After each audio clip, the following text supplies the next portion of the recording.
We have had the privilege over these last 10 years together of meeting someone's every day. What a privilege to meet them and to know them. Our listening interactions have always been just transcendent. We could walk away and say that's exactly why we've been placed here on this earth, is to do exactly that. The only way that this mission is possible is by people believing in this mission and supporting those of us who work every day to make the mission a reality. And we covet and need everyone who believes in this to support it. You too will be agents of change in this world that needs it so very much.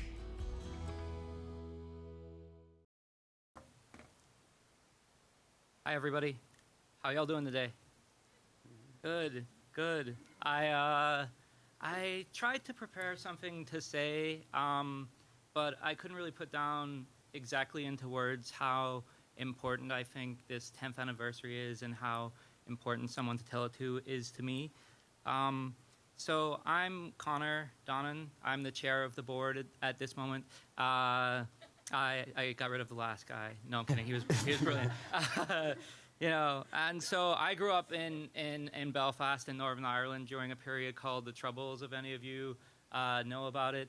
It was known for calm and happiness. Yeah, so I grew up in a period where I saw what happened when social relations break down and when people don't listen to each other.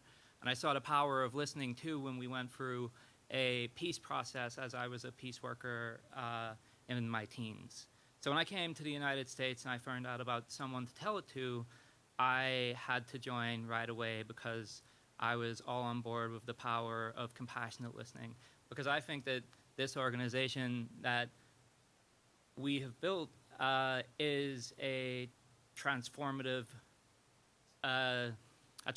power on the world today. We've helped people in the United States, across the globe, in places like Ukraine right now. And I think that, you know, we've been doing incredible work, and having everyone here to celebrate is pretty amazing.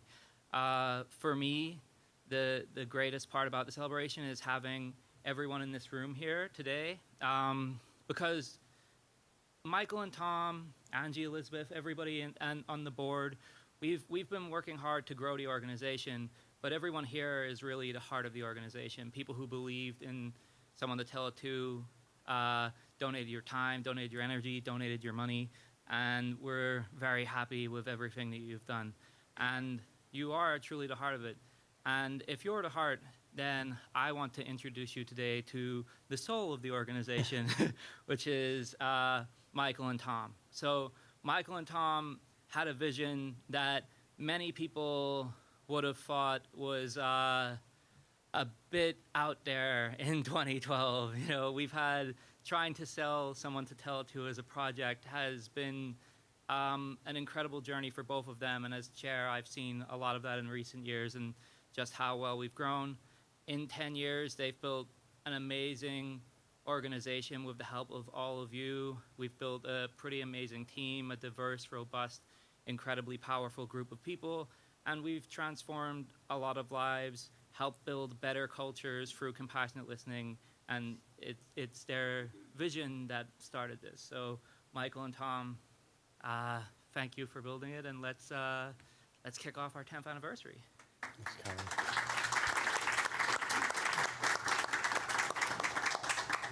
So Michael and I are both storytellers, and I wanted to start off tonight with a story, and it's probably a familiar one to many of you, but it's called The Tale of the Starfish. It all started when a young girl was walking along a beach upon which thousands of starfish had been washed up during a terrible storm. When she came to each starfish, she would pick it up and throw it back into the ocean. People watched her with amusement. She had been doing this for some time when a man approached her and said, "Little girl, why are you doing this? Look at this beach. You can't save all these starfish. You can't begin to make a difference." The girl seemed crushed, suddenly deflated. But after a few moments, she bent down, picked up another starfish, and hurled it as far as she could into the ocean. Then she looked up at the man and replied, "Well, I made a difference for that one." The old man looked at the girl inquisitively and thought about what she had done and said, inspired, he joined the little girl in throwing starfish back into the sea. Soon others joined, and all the starfish were saved. When we look back on someone to tell it to and its history, we may never know the impact that we've made. But we know a little bit. We've received some incredible affirmation. Some incredible affirmation from our special someones, the people we've listened to over the years. For example, there was one woman who we've talked about a lot in presentations, we've written about her too, who after hearing us on our very first radio interview here in Harrisburg, she reached out to us through email, and she said that I listened to you two today, and I was driving my car, and I had to pull it over because I couldn't drive anymore because of the tears running down my face, out of my eyes. Because I've really never had someone to tell it to in my life. But she believed that day, she wrote us, that she had found someone who could listen to her story. And we did. For years, we listened to her story. And it was one of the most heartbreaking and intense and difficult stories we've ever heard. We've also heard it from healthcare workers, who there was one who said to us, because of the pandemic and the upheaval that it caused in her work life and in her family life, she was also reminded through all the death that she'd experienced professionally about the loss of her 18-year-old son who died by suicide. And all the past trauma that the present trauma brought back up to her again. But in her words, she said, now having someone to tell it to helped me to keep going, to keep picking up, in essence, the next starfish and throwing it back into the sea. We also heard it from the business owner who realized that he hadn't always been a very good listener, and as a result, caused a lot of turmoil for his employees and his coworkers. But now, because he went through Someone to Tell It To's training program, he was striving to make significant changes in his life, to be a better boss, to be a better listener, a better human being. Yes, we have records of the many someones that our team of compassionate listeners have supported over the years. Yes, we have records of the numbers of trainings that we've led, the number of podcasts recorded, books published, et cetera, but at the end of the day, our why is this, that we all need someone to tell to at various times and in various seasons of our lives. Author Miles Franklin was really onto something when she wrote that someone to tell it to is one of the fundamental needs of human beings. And we 100% agree with her today as much as we did 10 years ago, and probably even more so. But the reality is this also, is that there are a lot of people who don't have access to having someone to tell it to for various reasons. Maybe they can't afford it. Maybe they felt judgment and therefore not comfortable enough to share. Maybe it's that they didn't know how to be someone to tell it to and therefore needed training on how to be a better one. That someone who needs someone to tell it to is possible. And yes, we realize it's a big ocean and there are other noble causes worth supporting, organizations that are feeding hungry people, organizations providing resources to meet physical needs. But someone to tell to is meeting a fundamental need also, an essential one. Mother Teresa once wrote that loneliness and the feeling of being unwanted, unloved, uncared for is the most terrible form of poverty, and we would agree. So tonight, we hope that this can be a reminder about the importance of meeting that fundamental need, of being wanted, of being loved, of being cared for, of meeting others' emotional, relational, and spiritual needs, the unspoken things, the hidden things, the invisible things. And as our hero, Fred Rogers, has said, the most important things are the hidden things. So tonight, we thank you for being here. And tonight, we hope that we can learn and continue to be inspired together. And now it's our privilege to introduce to you Stacy Clark, the manager of Capital Blue Cross Connect, this facility, this wonderful space, to welcome you all here too.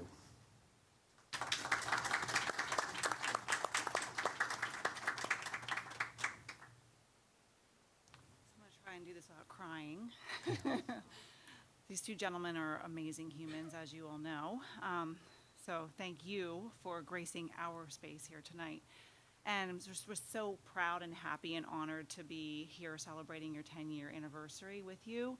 As Michael and Tom said, my name is Stacy Clark.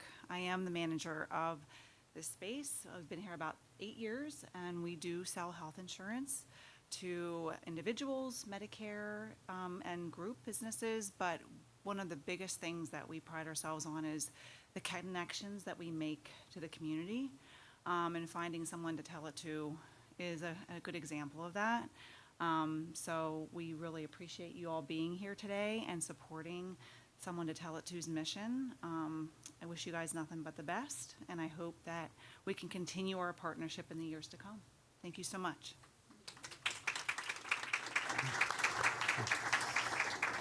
And we are so grateful for Capital Blue Cross's sponsorship of this event and providing this space for us tonight. And we're just really grateful for that. So now we'd like to welcome one of our board members, Beth Mckinley, to share a moment with us too. Good evening, everyone. I'm bringing my husband, Aaron, up with me because this is a team effort, as we do 2 by 2, right? Congratulations tonight. Congratulations, Michael and Tom, on this wonderful accomplishment of making it to 10 years and beyond. To all of you, family and friends who have been a part of this ministry and this mission for so long, we're new to Someone to Tell It To, and I'm sorry to say that I was only first introduced to the work Michael and Tom started 10 years ago at a local networking event in 2021. That's the tie part of the 4 T's that you sometimes hear them talk about, of time, talent, treasure, and ties. Throughout my career, I have learned the importance of listening to people, and that's either as a donor advisor in my previous career as a fundraiser, or now as a financial advisor, where I start by really listening for the goals and concerns of each client. When I was asked to join the board, Aaron and I carefully weighed the decision to say yes, as I already have numerous demands on my time, and which already places much of the burden of managing our children on his shoulders. But we both felt that this was a way that I could put my fundraising experience, i.e. talents, to good use as the first chair of the Fund Development Committee of the board. Which brings us to the 3rd T, treasurer.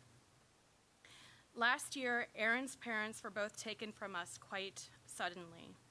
And that has left not only a great gap in our family, but a lifetime of savings that we hope to be good stewards of, faithfully giving in their memory. So tonight, Beth and I are pleased to share that we'll be giving $10,000 over the next 3 years by way of our own charitable support, as well as leveraging company match.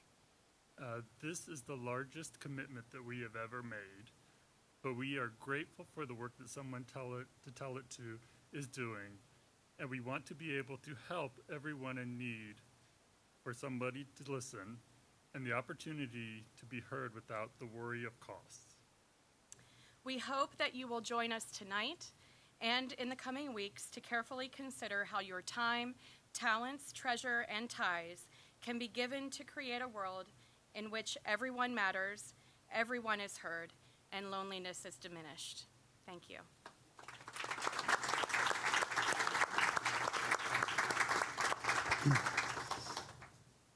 Aaron and Beth, thank you very much.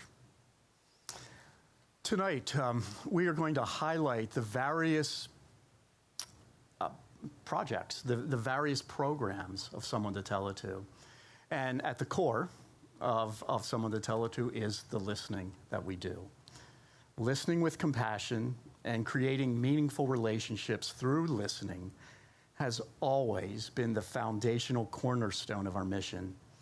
And we're going to be hearing throughout the evening tonight why Someone to Tell It To exists and why others have joined this mission to help the world to listen. The first team member to share is our superb Chief Listening Officer, Angie Dickinson.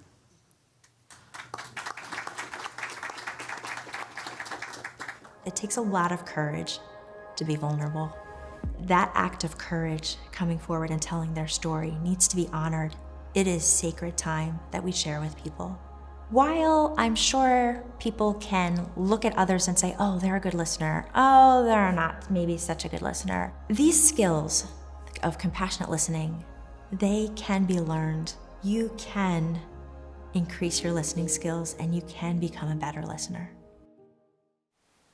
In 2014, Someone to Tell It To's co-founders wrote their first book together, Someone to Tell It To, Sharing Life's Journey. It is 50 stories about people whose stories they listened to. It included many stories of their own insecurities, fears, and challenges. I'd like to share with you part of what they wrote in the introduction to that first book. Loneliness is part of the human condition that confronts and challenges each of us. Don't we all need connections with others? Isn't life about the relationships we create, the people we invite into our lives, and those who invite us into theirs?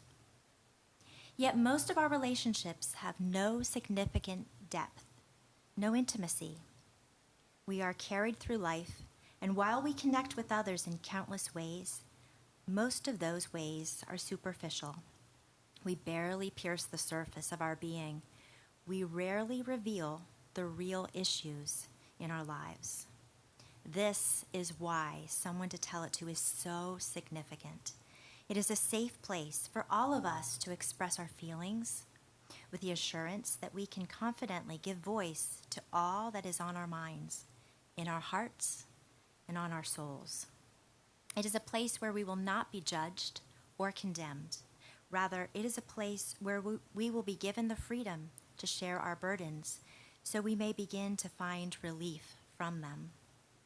It is a place where we will be given the encouragement to seek light instead of darkness, forgiveness instead of bitterness, and affirmation instead of criticism and negativity.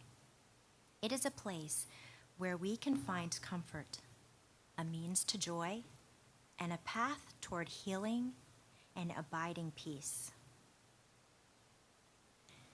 Listening with compassion is the foundational strength of Someone to Tell It To. We call everyone we listen to and with someone. We all want to be someone who is known, someone who is cared about, someone who is loved. We have three someones who are sharing their stories with us tonight. Sam Butler of Carlisle, Pennsylvania, is someone who has been listened to, and he's here today to share how being listened to compassionately and non-judgmentally has changed his life.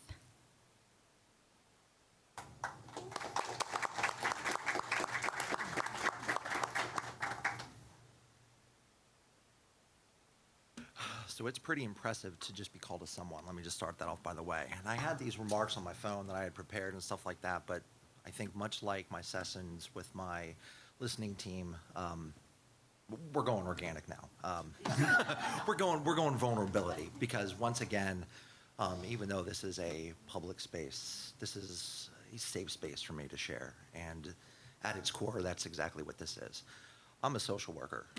Sorry, let me rephrase that for the real social workers out there. I've worked in social services for about the past 15 to 20 years now, somewhere in that. So I carry a lot of vicarious trauma with me in experiencing that. And I did Children's Protective Services. I now work for the statewide child abuse reporting hotline. So I hear a lot of bad things every day.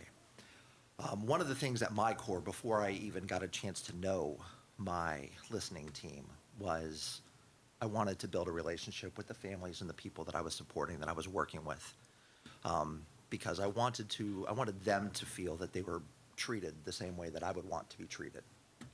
Well, in the very first time that I met with my listening team, that's exactly how I felt. I walked out of a Panera Bread and decided that this connection that I had with my team was better than any therapist that I had ever had before, was better than any counselor that I had ever had before. And that was just one thing. They made me feel safe, they validated me, and I did not feel judged. We have met several times beyond that. They have been available pretty much at a moment's notice if I've ever really needed anything. And I'm eternally grateful for them for that.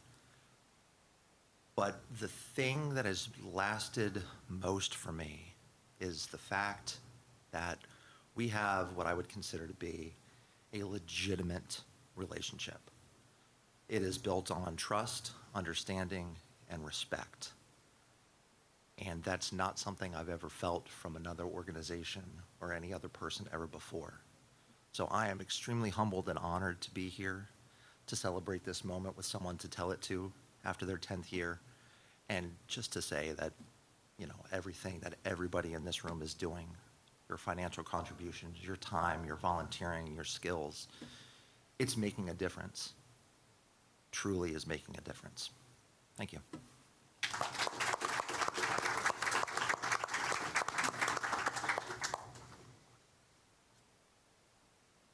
Carol Johnson of Hershey, Pennsylvania, also has a story to tell about her experience with someone to tell it to and how it helped to save her life. Good afternoon. I'm honored to be part of the celebration of the 10th anniversary of Someone to Tell It To. Over the past 6 years, Michael and Tom and the organization itself have left an indelible mark on my life. You see, a little over 6 years ago, my life as I knew it came to an end. August 26, 2016 has been seared into my memory forever. It was the night that I received a call from an ER doctor in Newark, New Jersey, telling me that my son Chris had died of an overdose. The very next day found Chris's father and me in a morgue, identifying his body, securing his release to a funeral home, and planning the funeral of my 35-year-old son. They say the mind protects you from horrible traumas by making you forget the details of it. Well, that was not my experience. I still see flashes of those moments when I least expect them. I remember thinking back then that this must be what it's like to lose your mind, to have no control over your emotions or anything else for that matter.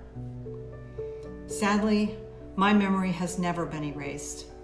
To this day, I remember every single detail of that late August night. Any mother who has suffered the loss of her child can imagine the days, months, and years that followed. For those who will never experience such a tragedy, I truly hope you never will.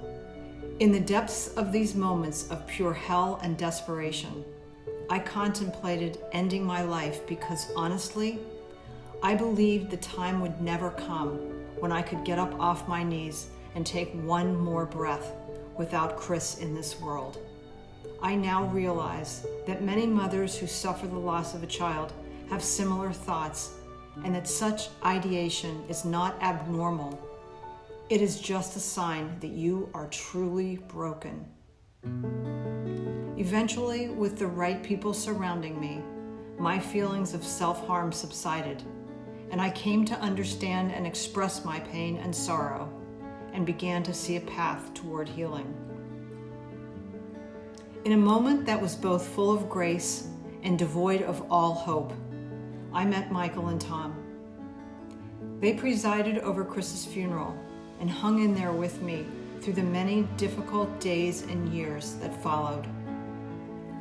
Their endless compassion and time spent listening are what helped me survive. They are the force that lifted me up and helped me take the first steps back into a life that I no longer believed I wanted. They listened when no one else could bear to hear what I desperately needed to say. They stood by me when the only thing I could do was cry. They assured me that I was capable of finding my lost sense of equilibrium and value, and that someday my sense of hope would also return. They listened. A few years later, as aspects of my professional life became intolerable, and I needed to talk through the choices that lay before me, they were there then too. They listened. And in the end, I survived. Now, 6 years after Chris's death, I can breathe again. No day or hour passes without me thinking about him in some way, but I have come to terms with the loss of my son, and I can finally say I survived. Why? Because Michael and Tom listened. We all need someone to tell it to. We all face trials or crises in our lives that we feel are insurmountable, unsurvivable. Each of us needs to find a path through those challenges in order to reclaim a sense of peace and hope that has been lost. When people ask me how I survived, I always say that I put one foot in front of the other and just tried to keep pressing on. But I always talk about Michael and Tom and someone to tell it to, because they deserve so much of the credit for my survival. Yes, I did the work I needed to do in order to recover, but they were right there with me, helping to drag me over that finish line, not by trying to fix me, not by pitying me, but by believing in me and knowing that I had a story to tell and that they were prepared to listen to it for as long as it took. I am so grateful for the courage and grace that they helped me find in myself. Thank you, Michael and Tom. You will never know what you gave me, but know that you saved my life. Since the beginning of the war, when Russia invaded Ukraine, someone to tell it to has been corresponding with Ukrainians who have seen firsthand the horror and destruction the invasion has brought. Here is a message from a woman from Mariupol, a message with a very direct plea. And I want us to pause for a few moments after I have read it to allow her heartbreaking words and circumstances, as well as the words of Sam and Carol, to penetrate our minds and hearts before we go on. Good evening, friends. Please pray for us. It won't even occur to you what's going on here. My family and I are in the church on the left bank. By the grace of God, we are alive. The city is simply wiped off the face of the earth. It is completely destroyed. There are no electricians.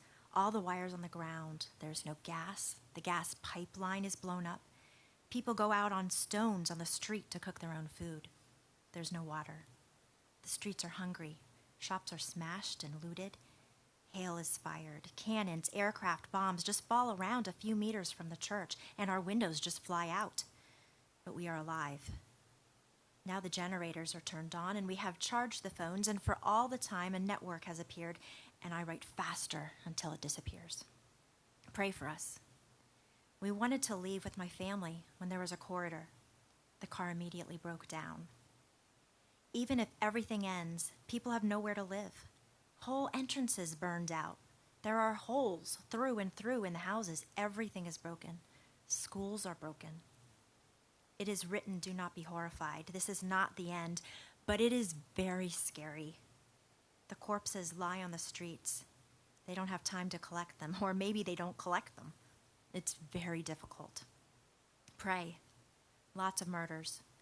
By the grace of God, they feed us twice in the church. Yesterday, for the first time, I washed the children. You can apply it from the sea, but there is nothing to heat. They cook food on generators. They save on everything. Pray for us. May the Lord give wisdom to the rulers, and they will come to an agreement. We don't know how to continue to live.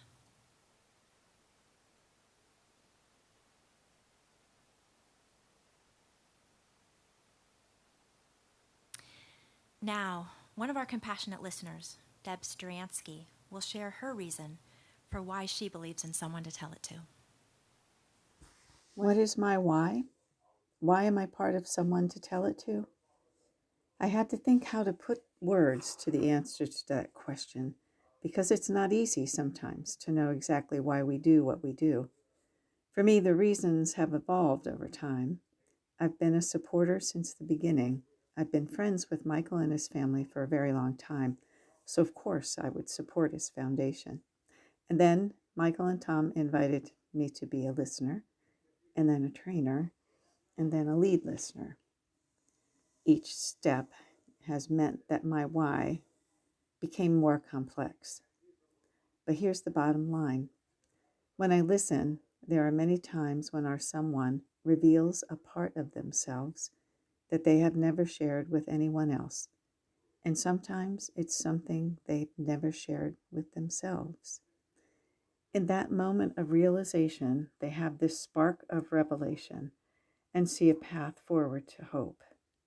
And that hope propels them to a better place. And perhaps they understand, maybe for the first time, that they are valuable.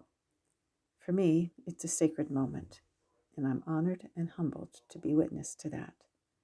That is my why, because I am part of something that brings people hope.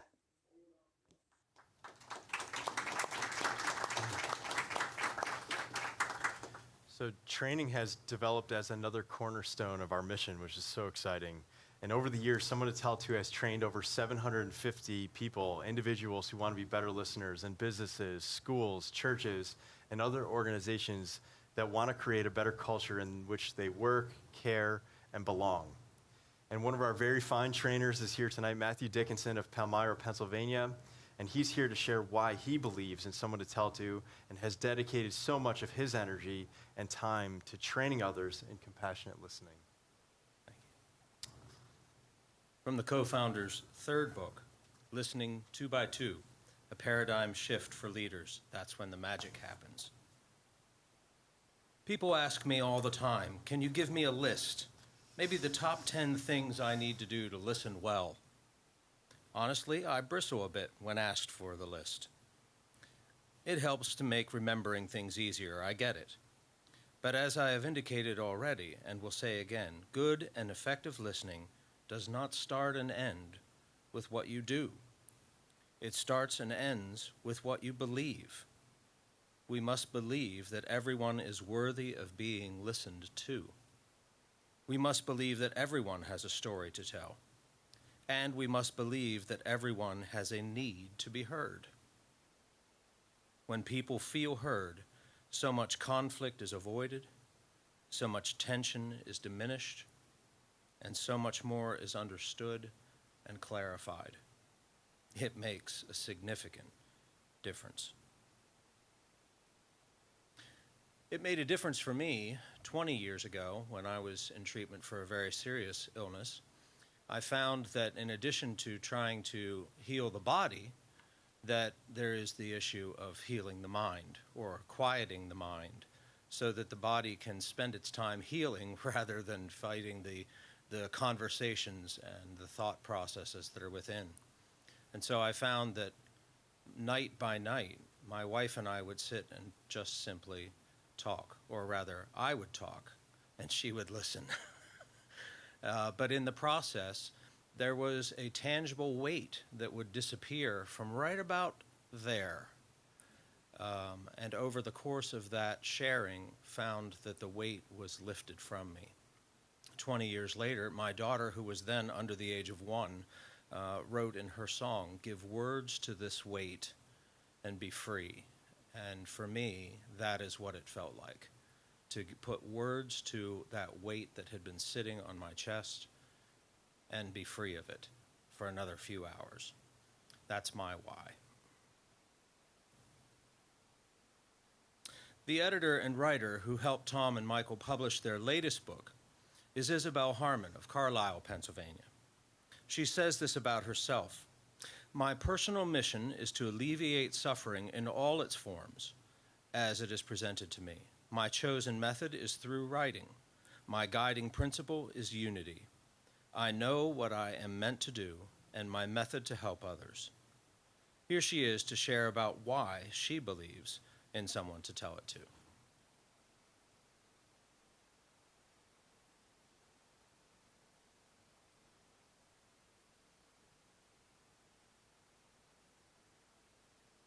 Okay, hi everybody. I'm Isabelle Harmon.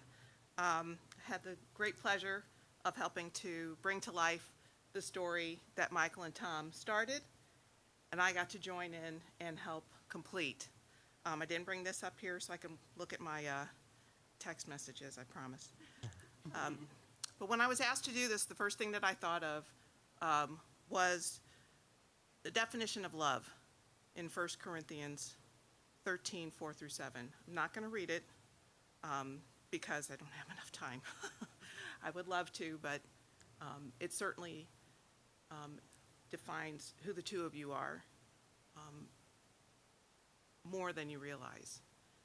How much you've touched my life and given me the confidence to continue to build the business that I have.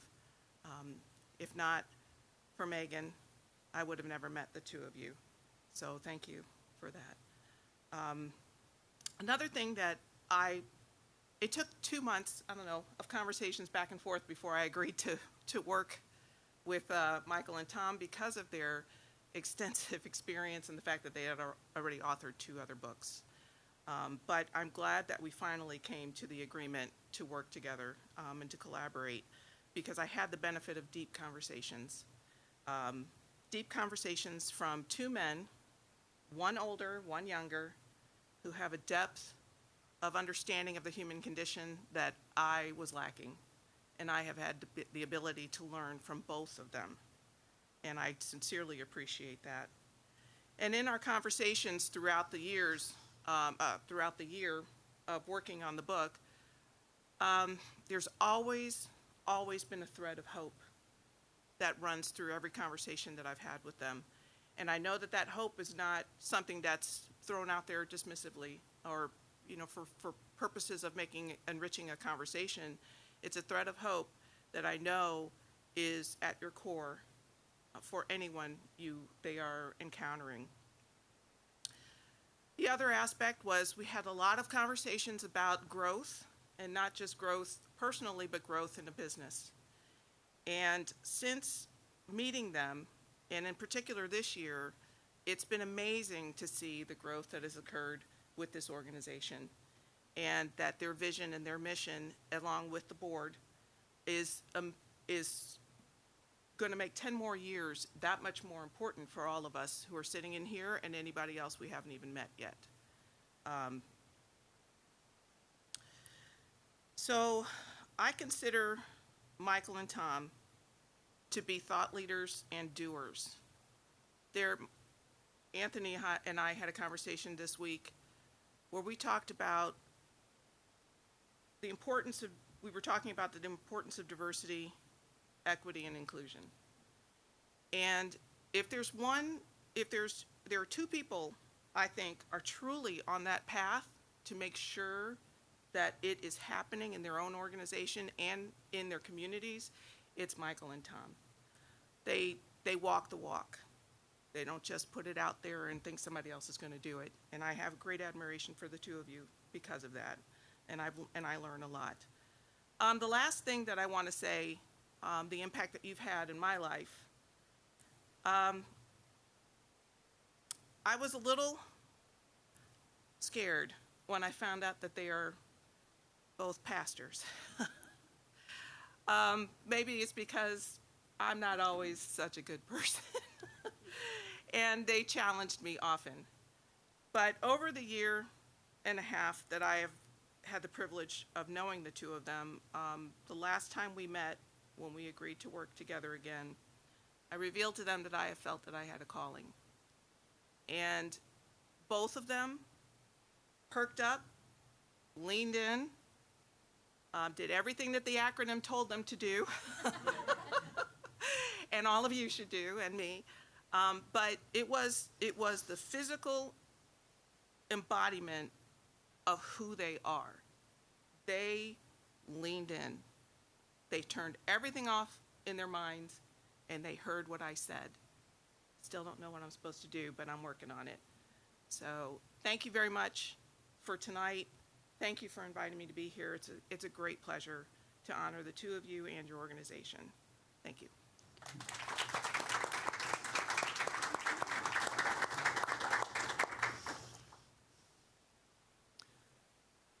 Sheila Bentley, Phd, one of Someone to Tell It To's board members, is from Collierville, Tennessee, and is a past president of the International Listening Association. For 30 years, excuse me, she had a consulting business providing training and coaching in communication and leadership skills with clients nationwide, including but not limited to Disney, Nike, FedEx, Johnson & Johnson, and numerous government and education institutions. She will share why listening training is so needed and why she supports Someone to Tell It To. She was scheduled to attend tonight, but because she lives in Tennessee and her connecting flight came through Charlottesville, North Carolina, she was delayed by someone who goes by the name of Ian. So she has recorded a statement for us to share instead.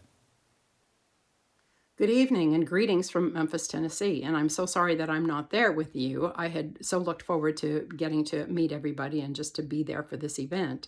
I'm Sheila Bentley, and I'm going to talk for a few minutes about the benefits of listening.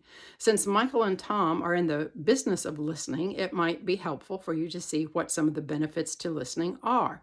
So the first one is that when you're listening, you might learn something. President Lyndon Johnson had a sign on his desk that said, if you're talking, you aren't learning anything. So maybe there's some good advice there. The second thing is that you're developing a relationship with the person that you're listening to without ever opening your mouth. And it's going to be a better relationship if you're listening. And the third thing is that you get to see not only what the person knows, but you get to see their perspective and their feelings about what they're talking about. So we can't always see those things when it's in writing. So those first three benefits to listening also help us to do a better job of problem solving. And this is maybe a time when we could all use some better problem solving skills. But there are some additional benefits to the listener.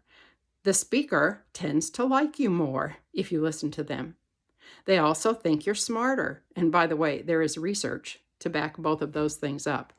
And finally, and this is the big payoff, they're more likely to listen to you if you have listened to them. So those are the benefits to you if you are the listener. And if you think about those benefits, think about Michael and Tom as listeners. And have we all not experienced that we think they're pretty smart and they're pretty likable and we're pretty likely to listen to them? And it would probably be pretty easy to do some problem solving with them. So they're just a really good example of how good listening can pay off in a number of ways. So now let's talk about the benefits to the speaker. So when you're being listened to, what are the benefits to you? Well, the first one is that you develop a sense of self-worth when somebody listens to you. It's like, hey, somebody is at least, one person is at least listening to me, so I must be worth something. And the second one is that the speaker develops a sense of status.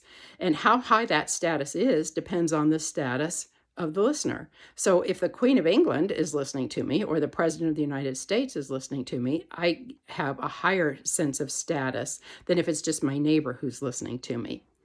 And then the third thing is, and this one is hard to explain, but the listener, when I tell you something, I now know that you know it, and you know that I know it.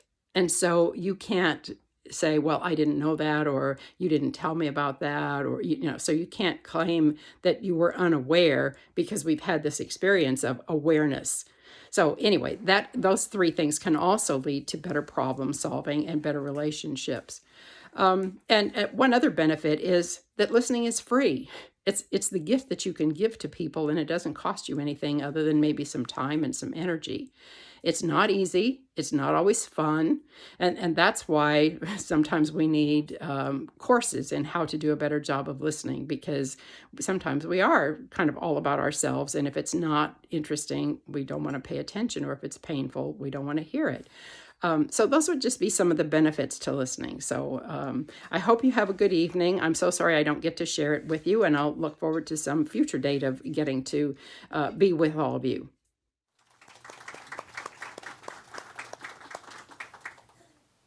Judith Mcrae of Elizabethtown, Pennsylvania, is a licensed social worker in the Commonwealth of Pennsylvania, and she has supported and worked for years in healthcare.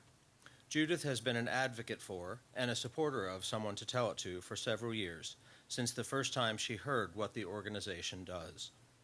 She'll tell us why she advocates for and calls Someone to Tell It to help care for others in the challenging and intense work that they do.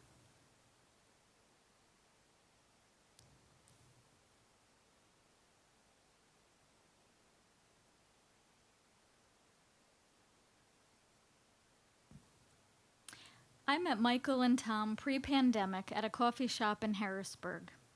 My job was to collaborate with community partners as well as support our employees of a local health center.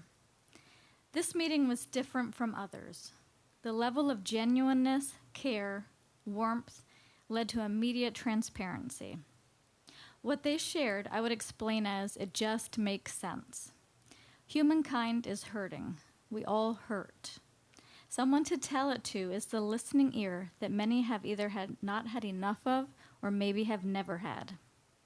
I shared with Michael and Tom that day my immediate feeling that they were living out what Jesus asks of all of us, to love others, to show compassion, and to listen. Following our meeting, I shared with our CEO the mission and skill set of this team.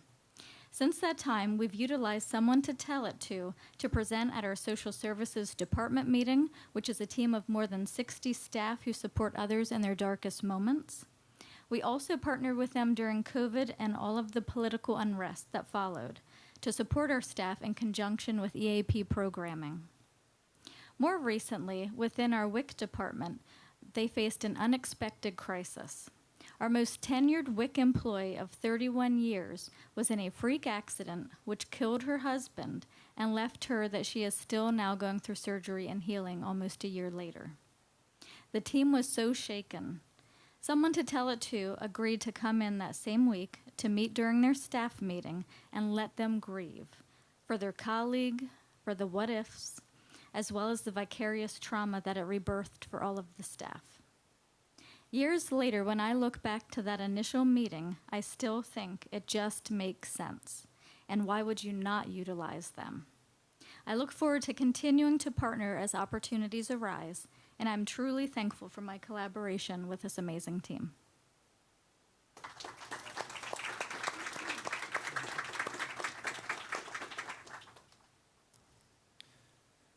And now we will watch listening trainer and compassionate listener Elizabeth Gibbler share why she is part of Someone to Tell It To. I have seen how listening can diffuse a situation, making sure that someone knows that they're understood can bring a lot of polarization, a lot of conflict way down. But someone taking the time to really listen and understand helped me grow and change the way that I communicated.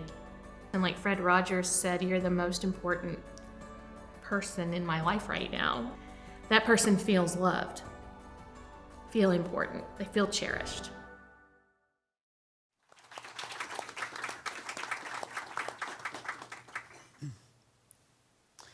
Educating others on various aspects of listening is a very important part of Someone to Tell It To's mission as well. That's what the Someone to Tell It To podcast series does now in our 5th season. In fact, it's one of the very favorite parts of our job. Getting to meet so many accomplished, incredible, and inspiring people is a joy. We envisioned the podcast series to be a safe place where anyone could tell their stories or others' stories, and to know that they would be treated with respect and care. So here is Someone to Tell It To's newest board member, Marianne Reynolds, a marketing expert and a partner of Gift CPAs in Mechanicsburg, Pennsylvania, to introduce to you some of our favorite guests who shared their stories, their experiences, their earned wisdom, their truth as they know it, so that others may find hope and help in their own experiences, gaining their own wisdom, finding their own truth for their lives. Thank you, Michael and Tom. I want to start by reading these words from the co-founder's second book, Someone to Tell It To, Moved with Compassion. This is from the section of the book entitled What Makes a Good Listener, and it's part of the story named A Safe Place. Safety, we need it, all of us. If we are to open our souls, if we are to allow others into our hearts and insecurities, if we are to acknowledge honestly our vulnerabilities, we need safety. We need others to listen who will not condemn us for the perplexities we reveal. We need others to meet us where we are not judged or criticized. Without safety, most of us won't reveal our true selves. Without safety, few of us will allow the light to penetrate our darkness. Without safety, it is nearly impossible to heal. We need others who will help make us feel at ease in conversing with them about what is piercing, what is tormenting, what is causing internal conflict. We need others to help us understand that we are not solitary, that restoration can be had in sharing with safe people in safe places. Historian, writer, lawyer, professor, civil rights icon, and former chair of the United States Commission on Civil Rights, who served under 5 U.S. presidents from Jimmy Carter to George W. Bush, Dr. Mary Frances Berry of Washington, D.C., reminds us that actually listening to one another can be an antidote to the issues that so bitterly polarize and divide us. People can have a reasonable debate on all sides of that argument, but to just dismiss whatever side you're on, the other person's point of view, without even listening, and then you say, well, I don't know why we're so polarized around this issue. It's in part because you refuse to listen to the other person's point of view. As the son of the late Sergeant Shriver, a creator and first director of the Peace Corps, a U.S. ambassador to France, a vice presidential candidate, and of the Eunice Kennedy Shriver, the founder of the Special Olympics, Timothy Shriver of Washington, D.C., is the current director of the board of the International Special Olympics. He speaks about how inclusion is so necessary and that we can learn from everyone regardless of their physical or intellectual abilities. You know, we stay at this work, we call it the work of inclusion, because I think it's the most important issue of our time. I think unless we find the strategies, the teachers, the models for how to create belonging without demonizing and excluding people, unless we solve that problem, we're done.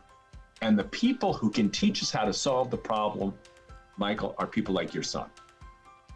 I don't say he can learn from us. I don't say he can benefit from being included by us. I say we can learn from him. And I don't say that to sound politically correct, because it's not.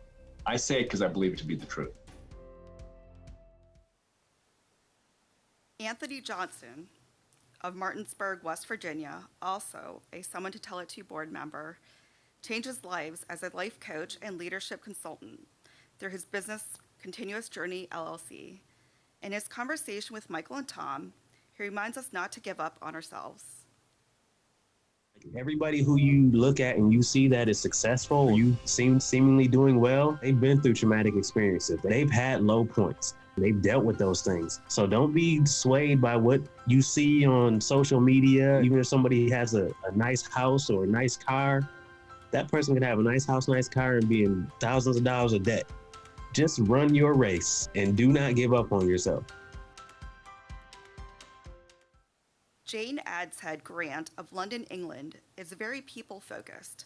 An author and award-winning accredited executive coach, she encourages us to be more compassionate and open-minded about our listening. We can listen to ourselves in different ways. We can listen to ourselves with compassion. We can listen to ourselves with an opening mindset, a learning mindset.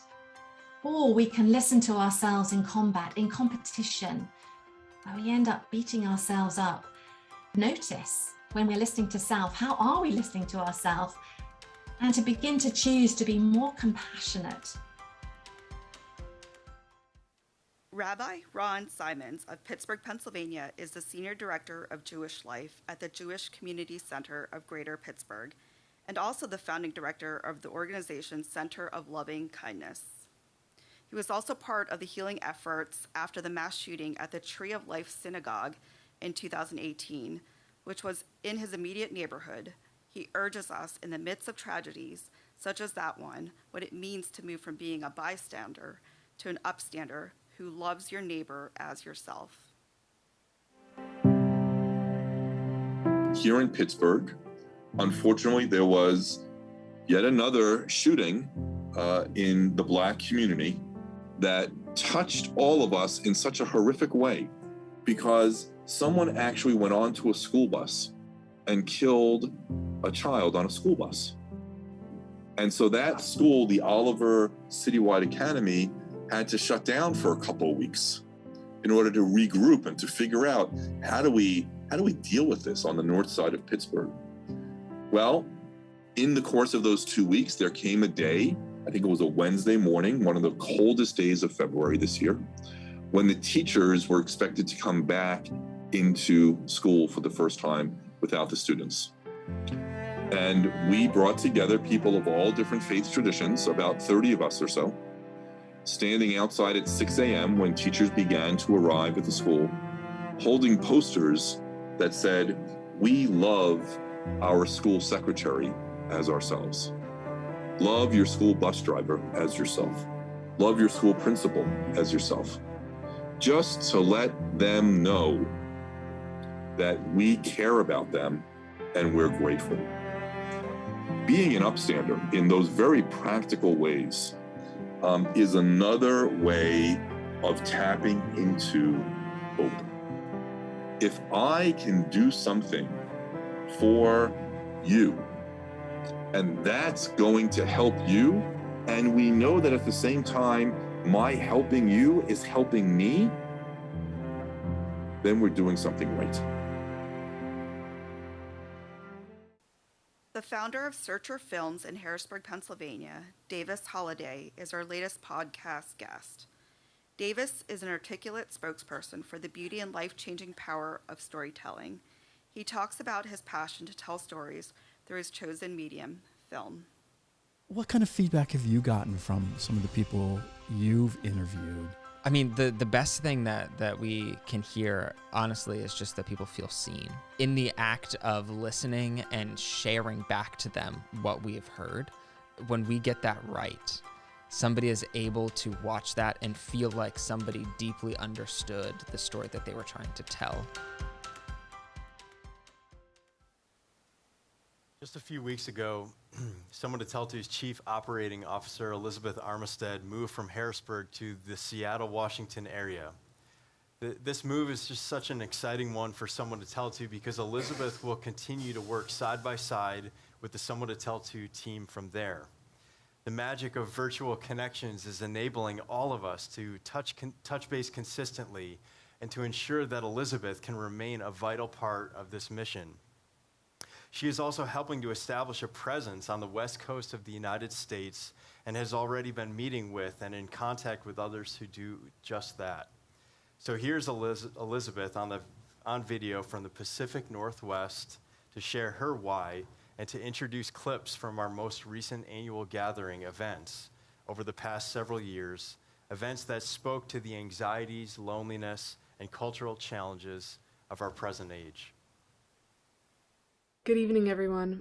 My name is Elizabeth Armistead, and I am Someone to Tell It To's Chief Operating Officer. I'm speaking to you from the Seattle, Washington area, where my husband and I have recently moved. I'm still working every day for Someone to Tell It To, now just from the west coast of the United States, increasing our imprint and our impact across the country and ultimately around the world. I'm a believer in Someone to Tell It To because there's such a great need for listening in our world. Everywhere you turn, it seems that there is a person or group of people who do not feel listened to. We seek to provide space and resources for those who want to learn and those who need to be heard. I'm extremely proud to be a part of the listening movement with Someone to Tell It To. Someone to Tell It To's first annual event was held in January 2013 on a cold, snowy night. Since then, we've hosted 8 more events with guest speakers who've entertained us, moved us, and inspired us to change the world by helping the world to listen. Here are some clips of our most recent speakers. In the year when the Me Too movement was dominating the news, 2018, Sterling Reithman spoke at our event. She was one of the more than 265 young women, girls, and a few boys who were sexually abused by Dr. Larry Nassar, the team doctor of the United States National Gymnastics team. Sterling was one of the honorees of the Arthur Ashe Award for Courage at the ESPY Awards that same year. At Someone to Tell It To's annual gathering, she spoke about being brave, about choosing to be the good in the world, about listening, believing, and acting to change the world. You don't have to wake up in the morning and commit to being brave every day.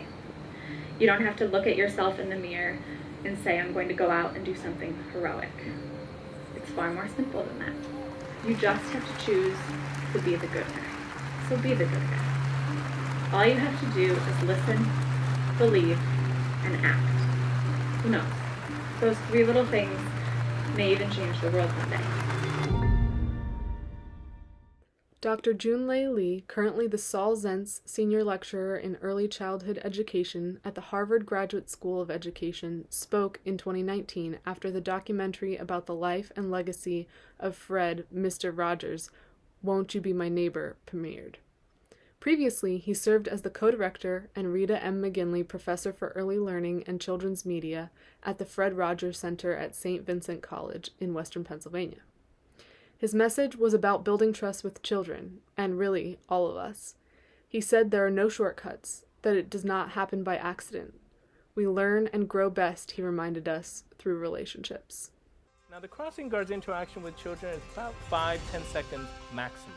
And there's no textbook that can explain the impact of a relationship that's built on 5 to 10 seconds of interaction. We hear the word relationship, we imagine something endured and intense. We start to see that there are those who make impact as helpers, even if all they had was 5 to 10 seconds and a stop sign in their hand.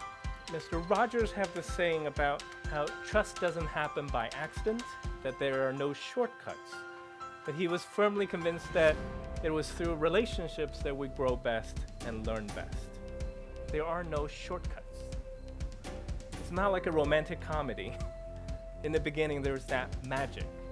Real-world relationships are built step by step, 5 seconds, 10 seconds at a time. The writer, commentator, and activist Jamia Wilson spoke in 2020. She had to do it virtually since we could not hold an in-person event because of the pandemic. She is the executive editor at Random House Publishers and was formerly the director and publisher of the feminist press at City University of New York. Wilson was the youngest director in the press's history, as well as the first woman of color to head the organization. Jamia believes that humanity needs to respect and love one another more, and have more empathy for each other. She spoke of her righteous anger at the way we often treat others. Her commentary was especially relevant at the time, as our country was embroiled in a bitter and divisive national election, and as racial tensions also permeated the culture. I have righteous anger. I am angry about the immorality. I am not going to justify, make excuses for, find any way to gloss over the fact that humanity needs healing. that we need to respect and love each other more, and we need to have more empathy for others. And so the righteousness for me is coming from a place of anger. It's coming from a place of rage. Earlier this year, author and speaker on the topics of servant leadership, culture, sales, and teamwork, John Gordon came to Harrisburg to endorse Someone to Tell It To's mission and work. He has written several best-selling books, including The Energy Bus, The Carpenter, and The Power of a Positive Team. He has also worked with many sports teams, including Pennsylvania's Pittsburgh Pirates and the Philadelphia Eagles, as well as countless other schools. Known for speaking and writing emphatically about the power of positivity, in his message to us, John reminded us that we all have a unique purpose, and that each of us needs to find and embrace our special gifts. You have to first know that God does have a purpose for you. You have to understand and believe that you are made in a unique way. There is something that's meant for you, and if you don't believe that, you'll never be open to the fact that there's a purpose for you. Too many people get frustrated because they want to be someone else. And when you want someone else's life, what happens is that's saying God made a mistake with your life. And God didn't make a mistake. Dabo Sweeney says, God doesn't say oops. It's about finding what that gift is for you. I now look back and I realize that that's what gave me the grit I needed to succeed that would serve me later on. In a very special personal message, Someone to Tell It To's first annual gathering speaker, journalist and author Tim Madigan, who wrote the book My Friendship with Fred Rogers, a foundational book that helped to inspire co-founders Michael and Tom to create this nonprofit mission, conveys his congratulations on our 10 years of service, specifically for us tonight. He has become a dear friend of Tom and Michael. Hello everyone, my name is Tim Madigan. I'm the author of a book called I'm Proud of You, My Friendship with Fred Rogers, that fellow looking down on us over my shoulder thanks to that lovely portrait by an artist friend of mine. Anyway, I mentioned the book because it is the basis for what has been a beautiful friendship between myself and Tom and Michael spanning the last decade or so. And to tell you a little bit about the book, it's a memoir of my friendship with Fred and how he mentored me through a very difficult time in my life back in the mid to late 1990s. And but also it has a lot of really important examples, I think, of how Fred was present to the world and his ability to be present to people and his ability to listen without any kind of his own preoccupations or agendas. To just take in whatever it is that another person might have to say and then respond from this sacred place with compassion, love, wisdom, and never judgment.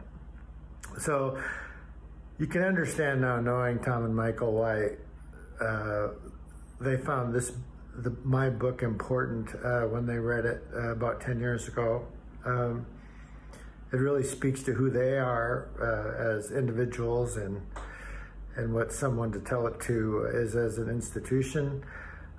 Anyway, they reached out to me. We talked about these things, and we've continued talking about these things for the last 10 years. Again, they're really great friends, real blessings to me, real blessings to the world, and I'm so thrilled that at their success. I know how challenging it's been back 10 years ago when they were just getting started. You know, it was such a beautiful idea, but I know how difficult the challenge was in terms of making it real in the world with all the practicalities that go into it. So I'm just thrilled for them at their success. And again, I know they've made a difference in the lives of so many people and are leading. They're really on the cutting edge of, I think, of a new era in human development, which is learning how to listen to one another. I was the first speaker at their annual banquet. That was a beautiful experience, one I'll always remember. I wish I could be with you now, but I'm certainly with you in spirit.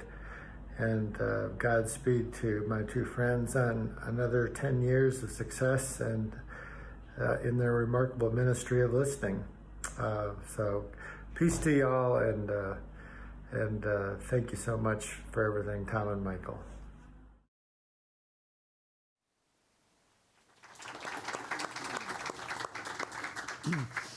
We welcome Angie Dickinson back for a very special presentation now, honoring three people who are advancing the cause of compassionate listening through their professional work and their personal lives. In 2021, inspired by our board member Sharice Johnson's vision, Someone to Tell It To introduced its first annual Care to Listen Impact Awards.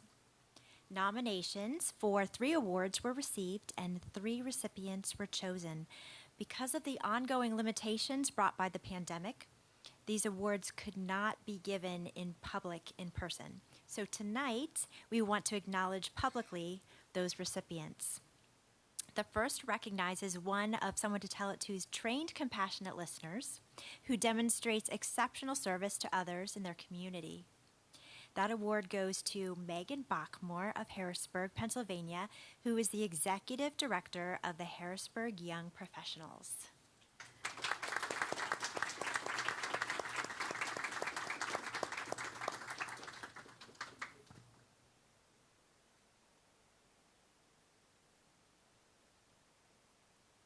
Thank you, Angie.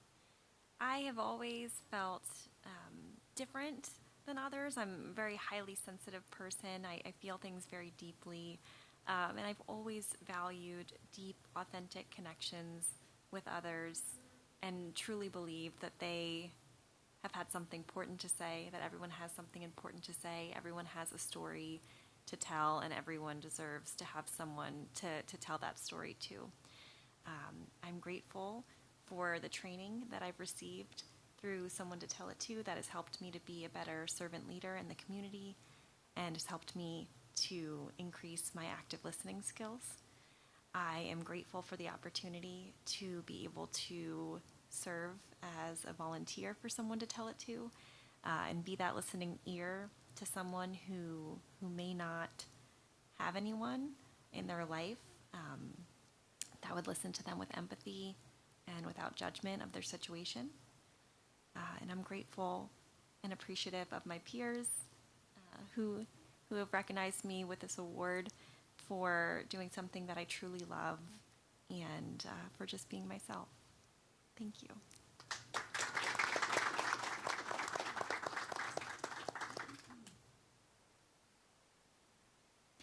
The next award goes to an organization or individual committed to building meaningful relationships through compassionate listening practices in the central Pennsylvania community. The recipient of this award is Yolanda Rice of Lancaster, Pennsylvania, who is the Senior Community Development Manager at the American Cancer Society. Hello, my name is Yolanda Rice, and I want to thank the staff of Someone to Tell It To for nominating me for the inaugural Care to Listen Award. I am deeply honored.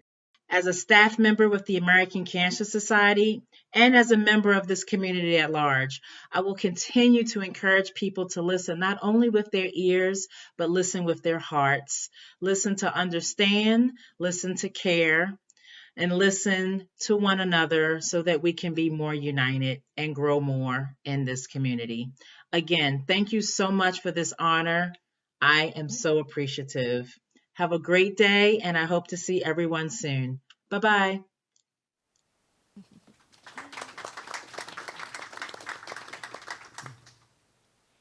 And the third award goes to an organization or individual committed to building meaningful relationships through compassionate listening practices in the global community.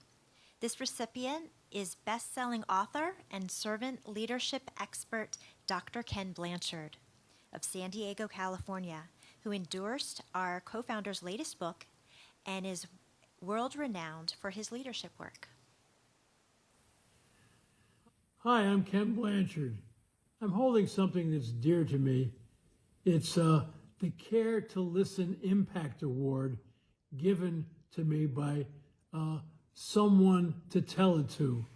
I'm a big fan of that organization and the work that Tom and Michael have done over the years to help people listen more. Because as I teach leadership, particularly servant leadership, if you aren't willing to listen, you're not going to be a great leader.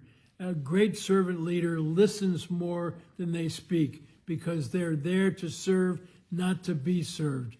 So thanks so much for this wonderful award. I'm glad you didn't ask my wife Margie if I deserved it, but I appreciate it. God bless. We deeply congratulate and affirm each of these special and well-deserving award recipients. So tonight, after 18 applicants and 2 rounds of interviews with some candidates who had something of great value to offer, Michael and I are very pleased to announce that Someone to Tell It To has hired its very first full-time Chief Relationship and Development Officer, Molly Lindquist of Mechanicsburg, Pennsylvania. Molly's here tonight with her husband, Eric, a professor at Messiah University, and is the mother of 4 and the grandmother of 4.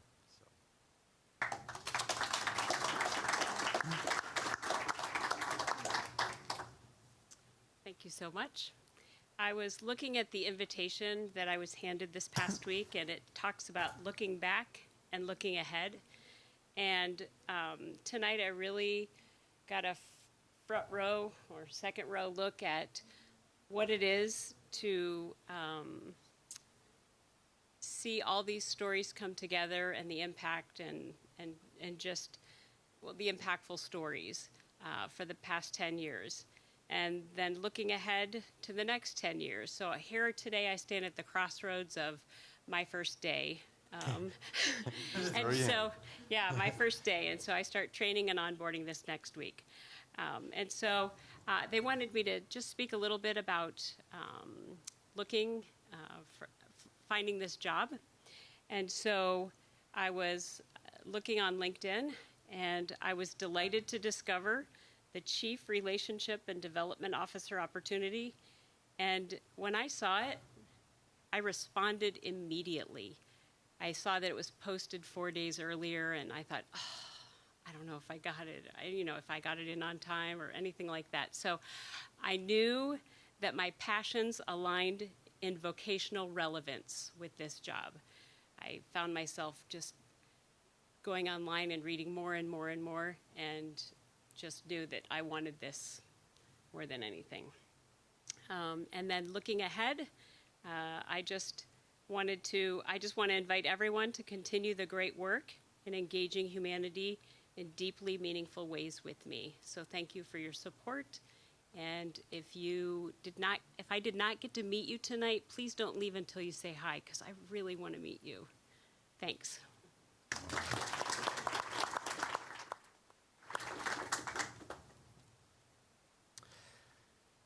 So through all of this, Someone to Tell It To has had a vision as we move into this second decade of a world in which everyone is valued, everyone is listened to, respected, and therefore loved. And because of that, loneliness is diminished. And we just wanted to thank you. We can't thank you enough for rallying around this mission with us the last 10 years. And we are just so excited to see where we're going to go. We are so grateful that you gave Someone to Tell It To your time tonight. Thank you for being here, for all of you, those who have donated, who have continued to support us in some very overwhelming ways, to those who serve on our board and who have served on our board, who have brought us to this point tonight, and to our team of dedicated listeners and trainers, and those who work behind the scenes to make sure that everything gets put together and comes together to make a difference. Thank all of you. And we also need to thank our families, because they have sacrificed more than anyone knows. They have been supportive. Our wives, in particular, have supported us with our crazy ideas and our desire to leap into something that we had no idea how we would do it. No idea that we'd be here in 10 years, but we are. And we're excited about that.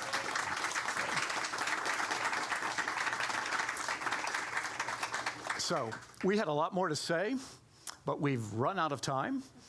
And so we just end with thank you. And we're so grateful for all of you being here. And Connor, our board chair, has the last word. The last word, so no pressure.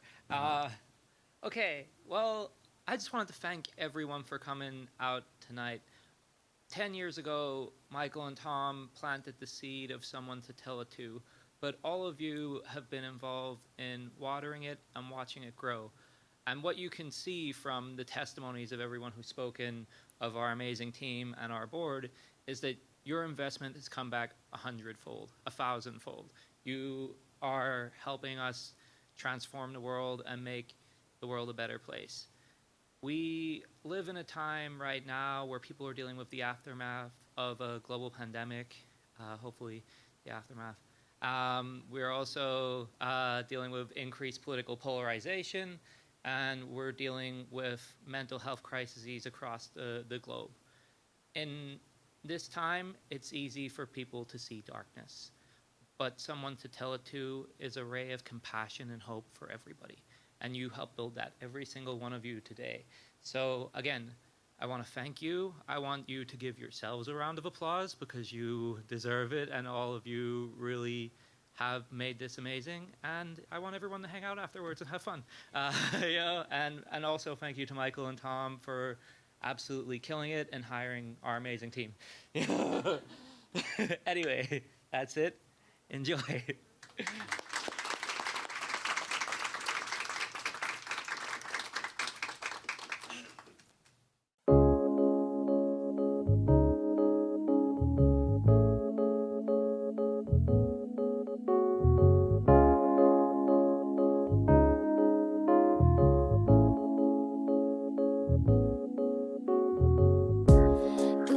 Between us hang so gently.